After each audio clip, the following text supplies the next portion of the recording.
Coming up, the New York Football Giants are dealt a difficult blow at practice today as Tyrone Tracy Jr. goes down, and it looks to be significant. We'll take a look at what it will mean for the running back room. Are there players that we should have on the radar to add to the Devin Singletary and Eric Gray and Turbo Miller backfield?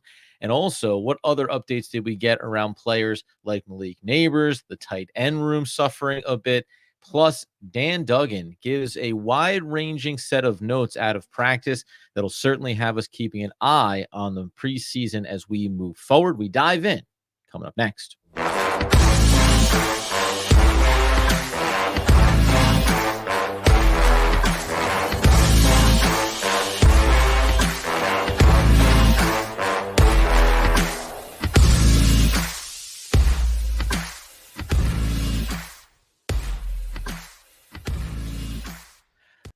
Yes, my friends. It is OGP, the One Giant Podcast, where on a slight delay here over on YouTube, I am one of your hosts, Adam Armbrecht, obviously bringing you live YouTube coverage. Why? Because all week long, we're going to be talking about a lot of different things for the New York Football Giants. Tomorrow's episode, Andy and I had already recorded looking at the PFF grades coming out of the first preseason game against the Detroit Lions. It does include Tyrone Tracy Jr. in it. But then there's more beyond that as well. Who's performing well? What are some of the battles there on the offensive line? But there's a lot to get to here on a Tuesday edition of OGP. So thank you for joining us. If you're on YouTube, and always a reminder, go get us over on the podcast feeds as well. So the first and foremost is Tyrone Tracy Jr. He obviously goes down with a significant injury today at practice. It looks like he will be out for an extended period of time. Didn't get anything official. Obviously, tomorrow will probably be clarifying in terms of what they're going to do with him. If you speculate that he'll get an injury designation, right, and potentially have some return timetable over the course of the season, certainly possible. So on a high level, rookie, going from wide receiver, becoming a running back, carving out a role. And we think back to this first preseason game against the Lions where everybody, right, excluding Singletary, who didn't play, but where everybody in there, Eric Gray, and then Tyrone Tracy Jr., and then Turbo Miller, you had such a positive energy coming out of what was going to be behind, again, Devin Singletary, who we'll talk about a little bit more here in a second. Behind him, a group of mostly young and unproven. It's only second year for Eric Gray, and we had some questions about him coming into this offseason. So to get that first initial positive return, I think it really had to kind of buoy everybody and say, hey, not only does the backups for the offensive line, they're creating some good pockets and holes for these running backs, and they look like, especially from a rookie standpoint, to be ready to hit the ground running here. And the reason why I bring up Singletary is because at first glance, I think the immediate reaction is, first of all, you feel terrible for Tyrone Tracy Jr.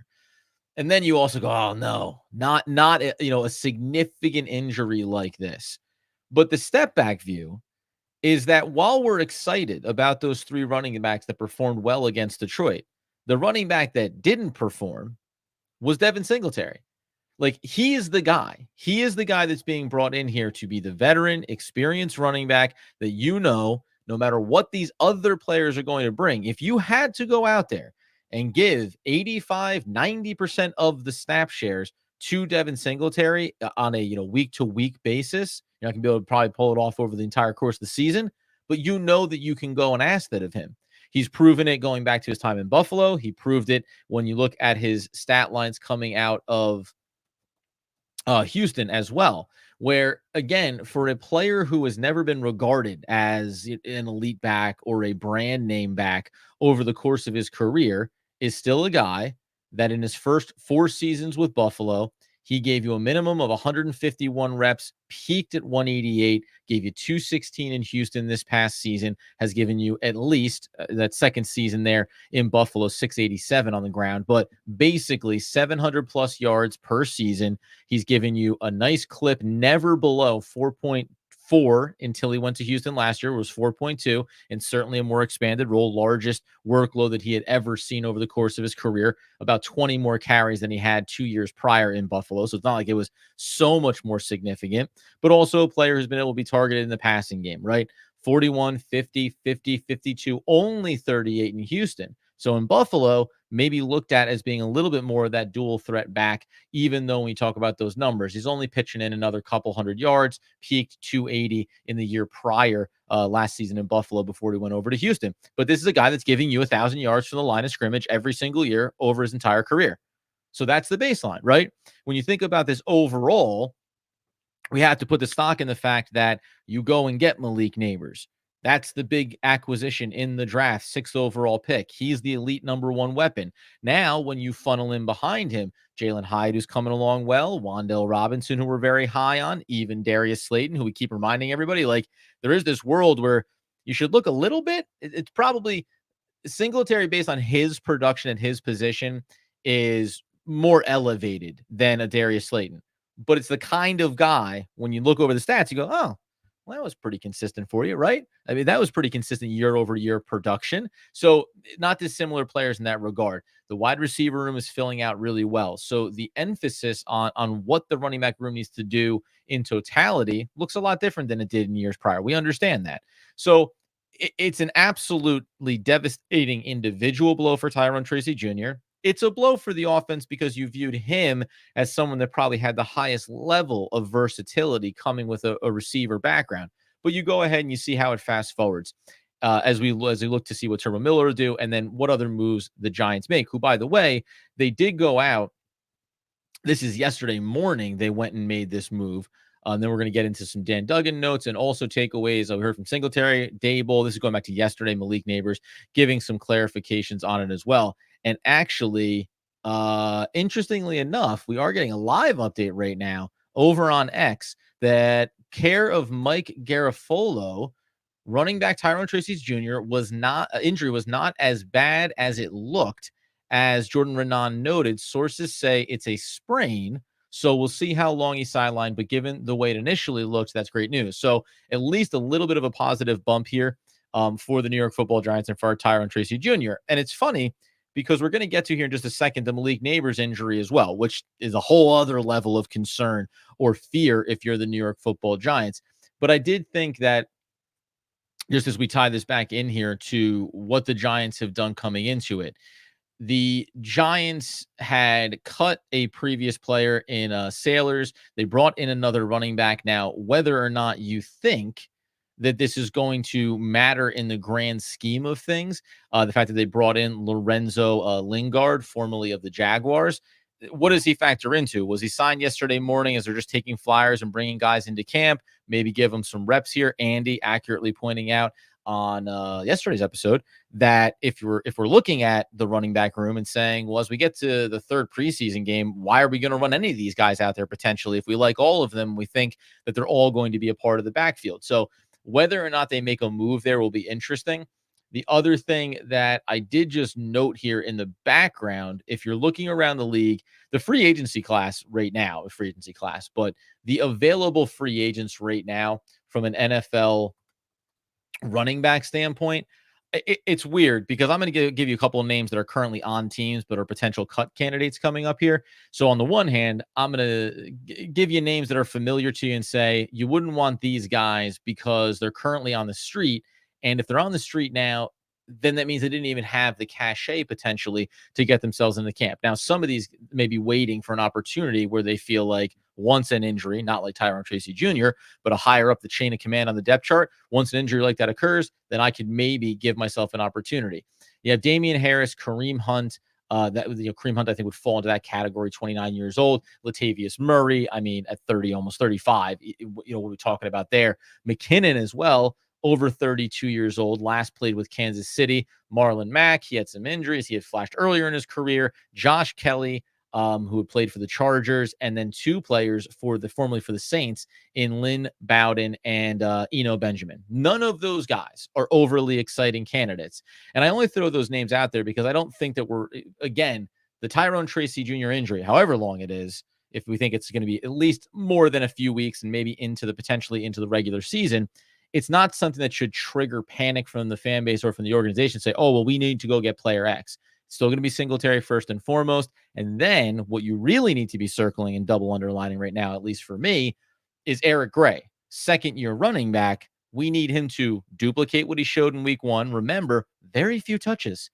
He did all of that work on I think what four rushing plays and on 4 passing downs. So as good as it looked, it was a very small sample size. We need to see him do that again in this upcoming game potentially here. And then you start to ask the question of, well, how has he looked in practice? How has he looked in camp? If he's looking good, then you also have to start to protect him against potential injury, even though we know there's no real avoiding it when it comes to the NFL. The 2 names that I noted here as far as the Giants are concerned. The Giants, as I mentioned with Lingard yesterday, but I would look at maybe 2 names that are being thrown around because in Miami, Jeff Wilson Jr., excuse me, who also played for San Francisco, he came in there last season, but now they drafted right, and it feels like that package could change pretty quickly. So if you look at a player like that, he's a guy that if you, in your mind, went into this running back room and said, we want to use Singletary for X, and then we're going to split up between these other 3 players, maybe 30 to 40% of the reps on a game-to-game basis. And I don't know, because again, 2 rookies, that's a long way to go. Eric Gray having a role that starts to get elevated, certainly. But if you looked at a guy like Jeff Wilson Jr. and he became a cut candidate for Miami, you could really like what you get out of him, even though he's 28 years old, and I tend to stay away from older running backs almost probably to a fault.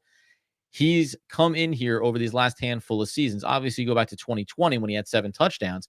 But even across in 2022, when he played for both Miami and San Francisco, he combined those years for over 1,000 yards. And he backed it up in 2023 with just a mere 41 carries for 188 yards. So it was certainly a lower grade. But he gave you 860 combined yards, 5 touchdowns in 2022. He also turned around and gave you, even though on 22 catches on 37 targets, $185, a touchdown mixed in there as well.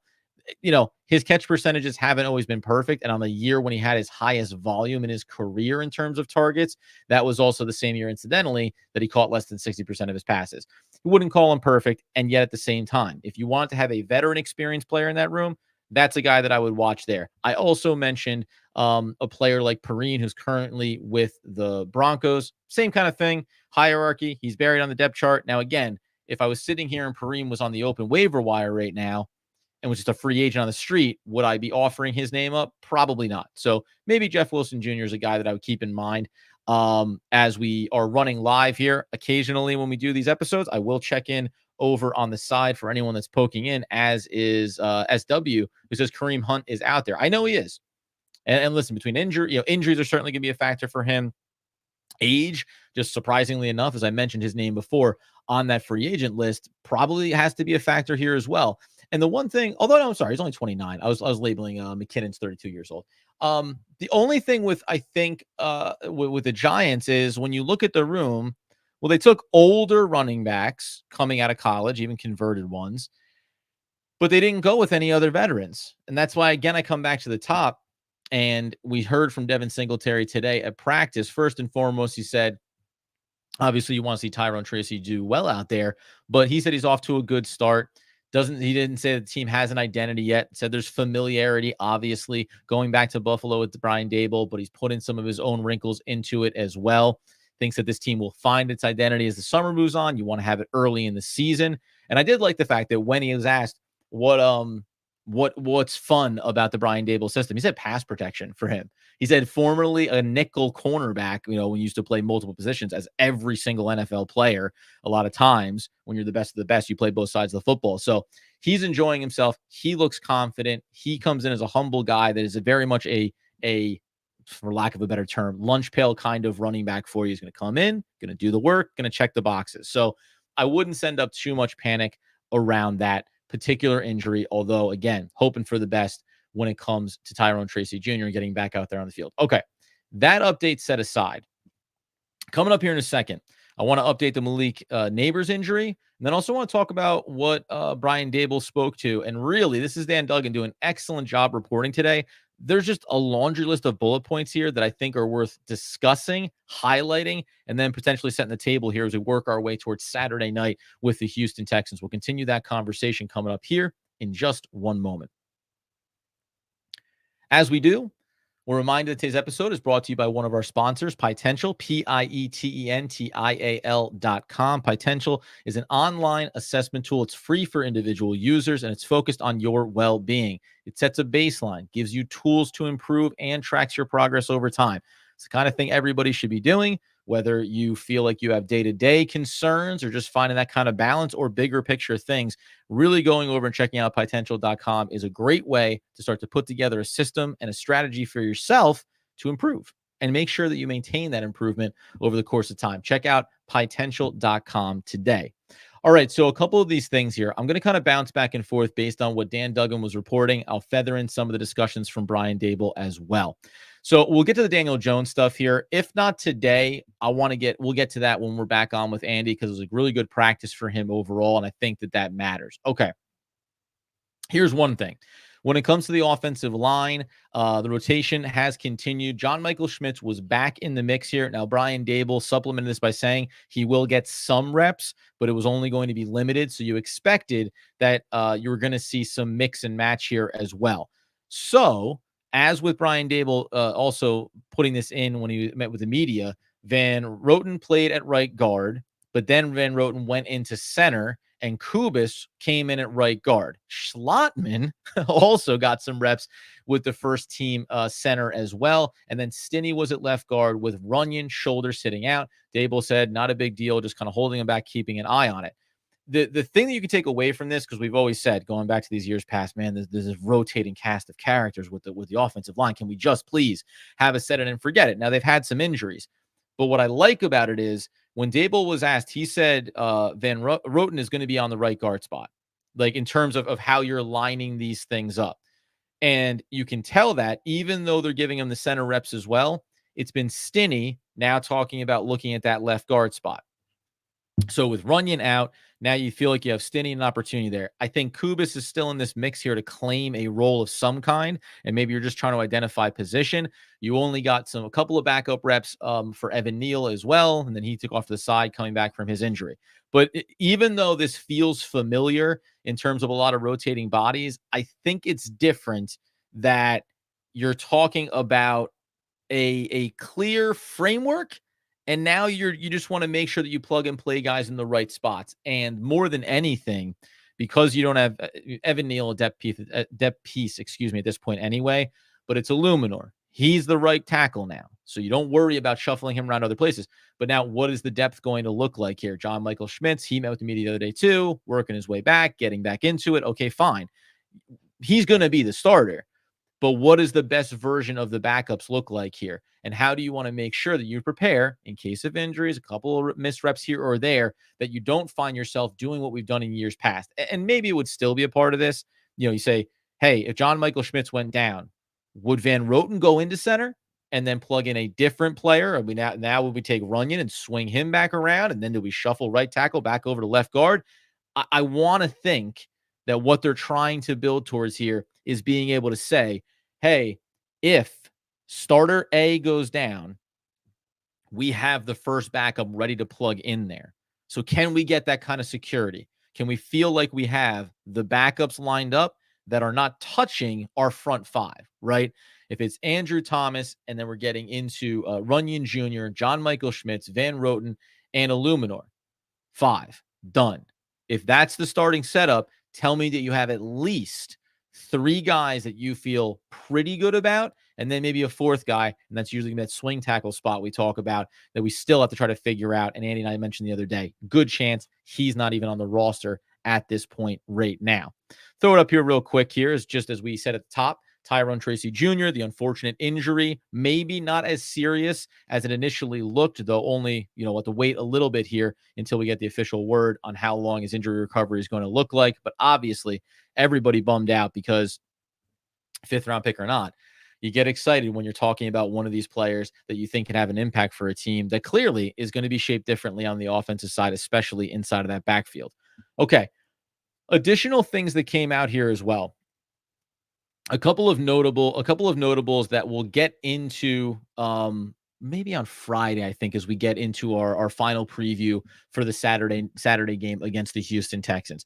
Allen Robinson caught 6 passes from Tommy DeVito in this one, playing with all of the backups, obviously. Dan Duggan notes that, is there really a spot for him on this roster? Probably not. I found it interesting that he mentions maybe ideally stashing him on the practice squad for depth. I mean, if we go in and have that conversation about, where things currently look for this team relative to, depth chart and who you want to bring with you, Brian Daboll was asked about Bryce Ford Wheaton. He said, yeah, he's okay. He's coming along. But now this is going to be another year where those injuries are certainly a part of the conversation for what we've seen for Bryce Ford Wheaton. Isaiah Hodgins, he's battling. He's making a few plays. We highlighted his run blocking grade coming out of that first preseason game. I think that that's an important one to keep an eye on as well. But if we're looking at the Giants roster right now, and I'm putting it out there because you can't get away from it at this point. Somebody else in terms of the hierarchy, you're going to have special teams guys in the mix here. How does the running back room now look? How does the 53 look? If you're talking about maybe having one less running back that you're going to carry going forward.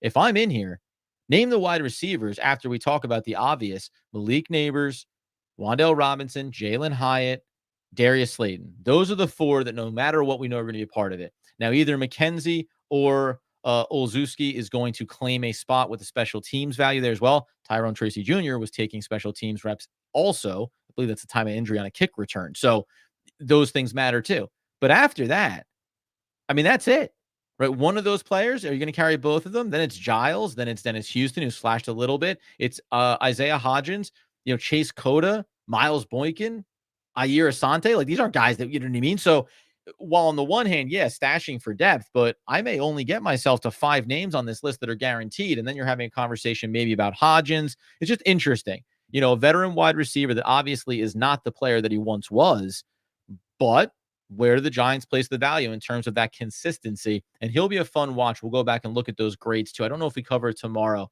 as far as how he looked on any blocking grades when it comes to pass or run, because those are kind of for those depth wide receiver positions. That can be a big factor. So just a little footnote on him, obviously.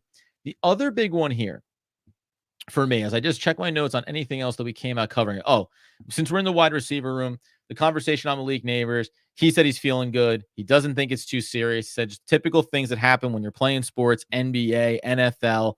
No doubt about being ready for week 1. The coaches are going to be cautious with him this week.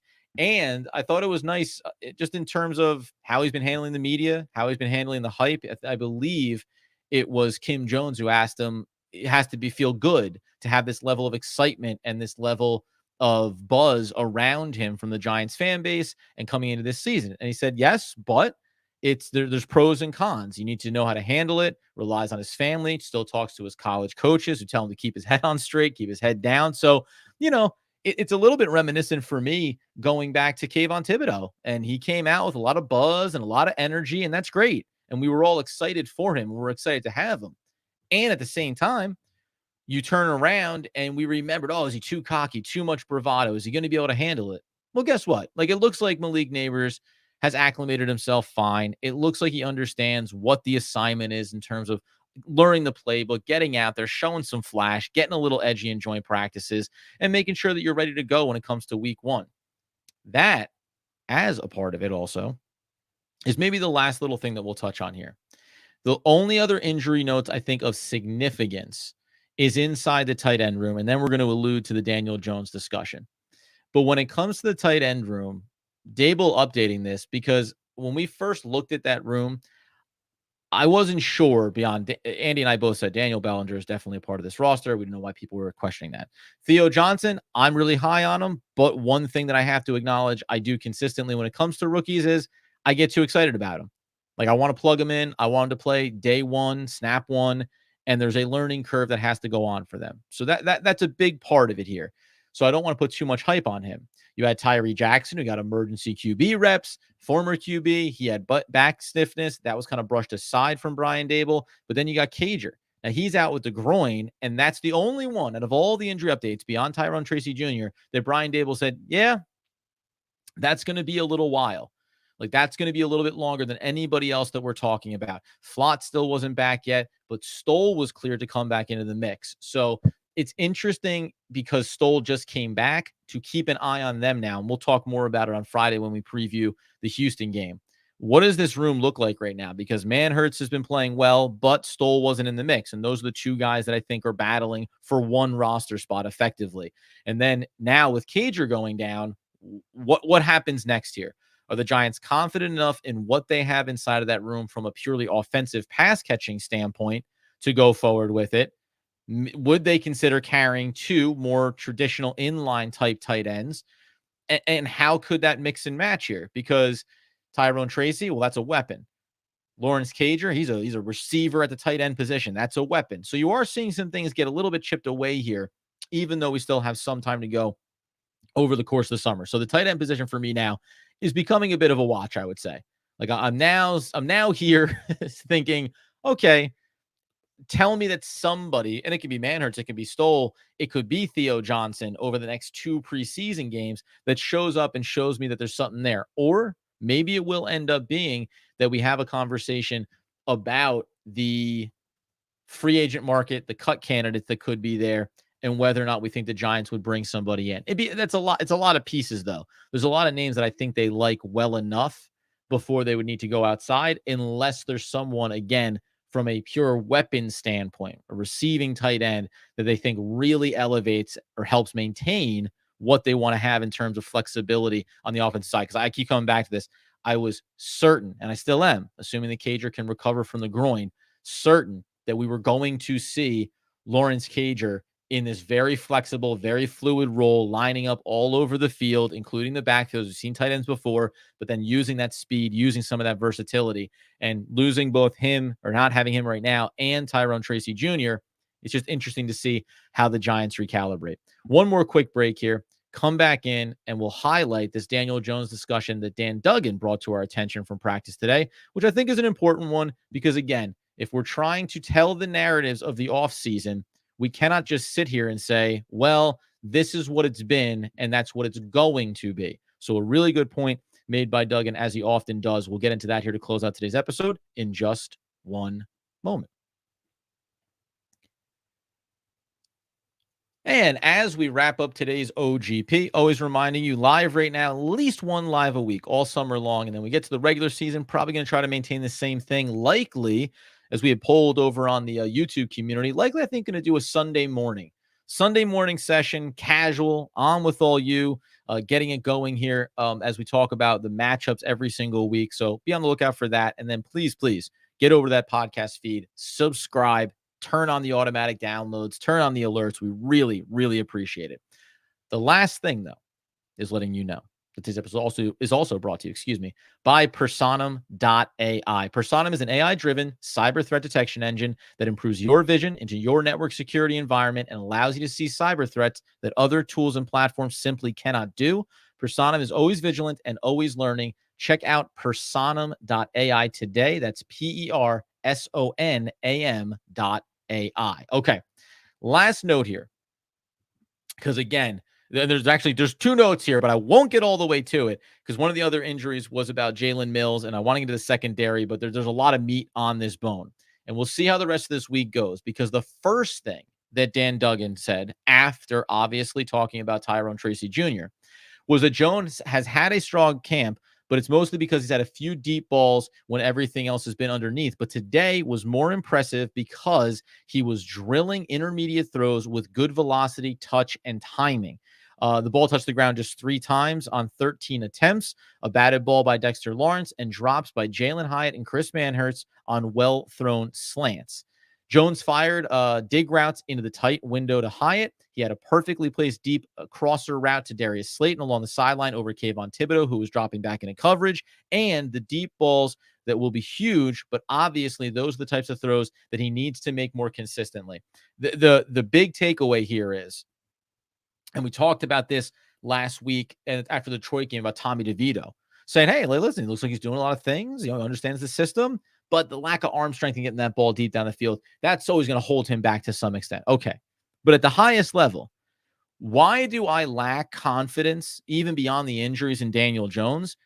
It really is because in the limited reps that we saw him last year before the injury, he looked like a quarterback that was failing to work through progressions, did not get the ball out on time, didn't do a good job leading receivers on routes, and oftentimes was as much a part as the porous offensive line play as anything that helped plays break down, that afforded defenses to get home against him or afforded them to recover in their coverages in the secondary. So when you hear something like this, what you want to assume is that coming in here and being healthy, first and foremost, that Daniel Jones has reset his expectations and that stronger offensive line play, even in camp, has allowed him maybe mentally to reset those expectations. Now, listen, we can have a whole separate discussion about doesn't matter whether or not the line is fantastic or awful. You need to get the job done, right? You need to hang in there and make those plays.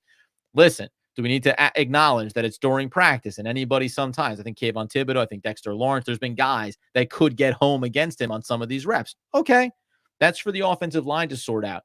But you need to have the conversation that there is an improvement from Daniel Jones, getting back to some of that natural progression that we want to see from him. Listen, he's been in the league a long time. We know that. We know that when you talk about a player that came in, what is now, I mean, almost shockingly now, right? He's coming in to year number 6 in the NFL. But, and I don't know what year they started with the 17-game season. I'll have to double check that. But he's played in 60 games over those 5 seasons. If it's 17 every single one, which someone maybe will remind me in the comments, that's 85 games. That's 25 missed games over the course of his career. The upside is that his completion percentage has only improved every single year, injuries and everything included. It's only improved year over year, right? So there are things that have gone right for him. It's just that 6-game sample size a year ago, in spite of a good completion percentage, 2 touchdowns, 6 interceptions, 30 sacks in 6 games, my goodness. And again, with a QBR of 36.3, just left a ton to be desired. So while it's only practice and it's only, 7-on-7, not full go, all that stuff, you have to take the positives and we have to be willing as Giants fans to sit here and say, if I'm getting reports that he looks good, then he looks good, right? We can't hold against him past seasons. When we get to Sunday, we get to first game of the season, when we get to the Minnesota Vikings, step up and perform, right? And by the way, there's a whole other conversation. J.J. McCarthy went down, unfortunately, with an injury. Don't know what his timeline is going to be. So we're already looking like it's going to be a Sam Darnold-led Minnesota Vikings team at home for the New York Football Giants, wearing the Century uniforms. Big opportunity for the Giants to, come on, galvanize. Bad year, injuries, stars gone, new stars drafted. Big opportunity to kick things off in a big way this upcoming season. So at the top, as we said, Tyrone Tracy Jr. injury, maybe not as severe as it first looked. We'll wait and see. Offensive line still shuffling in terms of, I think, backup reps, but starting to cement what a starting 5 and hopefully core backups are going to look like. And then still asking questions about skill positions. Where's the depth going to be in the wide receiver room beyond those top 4? What is the tight end room going to look like? How do we progress through here? And will the Giants look to bring in a couple of additional bodies here over the next 2 weeks of preseason football? And then remember, just those 3 games. So you're going to have that gap before you get into the prep week for the regular season. So 2 weeks to prepare for the Minnesota Vikings. Obviously, the cut down day, by the way, is so far down the line here when it comes to getting down to the final 53-man roster. It is crazy how much of a frenzy we might end up having, because I don't think we brought this up the other day. So as it stands right now, and we'll reiterate this, but when it comes to that final cutdown day, the Giants are going to have to go ahead and clear that out August 27th. So the 22nd to the 25th is third preseason weekend. But prior to 4 p.m. on the 27th, clubs must reduce down to a 53-man roster on the active-inactive list. Simultaneously, with the roster reduced to 53, clubs will have players in the categories of active. The PUP list, obviously, active non-football injury or illness, must select one of the following options and do all of those things. Okay, great, fine. But that's it, though. I mean, that's it.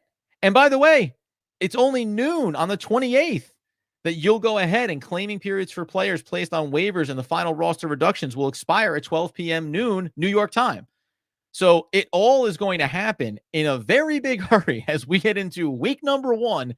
You could see potentially a lot of turnover here at the back end of the roster for the New York Giants, depending on how the next 2 weeks go and depending on how they feel. And we have some surprise cut candidates around the league, maybe to keep an eye on, including a quarterback that I do find very interesting if we want to watch when it comes to obviously Drew Lock, his injury, and how long we think that timeline is going to be. Oh, baby. So much going on. And a lot of fun. Live on YouTube. We also are going to have some other things that we'll reiterate for you. Discord channel. You want to be in having a live chat with us throughout the course of the game with the other OGP and Giants fans. We'll go ahead and get that link up for you too. So we're trying to ramp up just different ways, not just to connect with us, but also connect with fellow fans. And inside of that Discord is going to be an opportunity to leave voice messages to us. Please, handle with care. But by all means, what did you see during a game? What play really excited you? What play absolutely pissed you off? We also want to start to be more of a voice for the fan base. When we come in and do our recaps during the regular season, we'll be highlighting some of you. Again, as long as you keep it clean and as long as you go ahead over to Discord and get into that action as well. So a lot of things we're unrolling here. We will, of course, be back in tomorrow. As I said, pre-recorded, talking about PFF grades and some discussion points there throughout the roster. We talk about Tyrone Tracy Jr. pre-injury, so obviously we'll put that in the notes as well. And then we're going to fast forward again, and we'll start to have the discussion about the Houston Texans, what we want to look for there. We have a good crossover coming up for players, cut candidates to highlight as well. We'll do all that progressing towards Saturday night. My goodness, friends. Happy to be here. Happy that you were here. And happy to be talking New York football, Giants, all day long. All night long, all week long, until we get to Saturday night. Get us on YouTube, get us on the podcast feed. And as Andrew Makowitz, oh baby, if he were here, would want, need, and nay demand the people know for the first time, for the last time, for the best times. As always, let's go Big Blue.